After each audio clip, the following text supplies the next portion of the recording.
Samantala, kinundi naman ng ilang senador ang umano'y marahas na paghalughog ng Philippine National Police sa KOJC compound sa Davao. Nila overkill at hindi umano makatarungan ang deployment ng libo-libong pulis para sa isang non-terrorist criminal. Ang balitang yan tinutukan ni Raymond Dadpaas. Kinundinan nila Senador Amy Marcos at Senador Christopher Bongo ang marahas na raid sa compound ng Kingdom of Jesus Christ sa Davao City. Ayon kay Senador Amy, hindi makatarungan ng deployment ng 2,000 pulis sa KOJC compound dahil sa takot na idinulot nito sa mga miyembro ng KOJC ni Pastor Apollo Kibuloy. Matinding dungis umano ito sa imahe ng pambansang pulisya.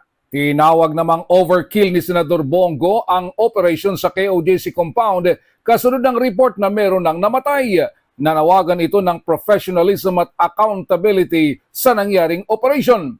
Naintindihan umano niya ang law enforcement operation ngunit hindi kailangan ng sobra-sobrang puwersa at may mga namatay at nasasaktan. Nakiusap ito sa PNP na maging non-partisan sa kanilang operation. Sa kanilang paniniwala ay walang terorista sa lugar na kailangan ng sobra-sobrang puwersa. Isinilbi ng PNP ang warrant of arrest kay Pastor Apollo Kibuloy na wanted sa mga kasong child at sexual abuse, human trafficking at iba pa.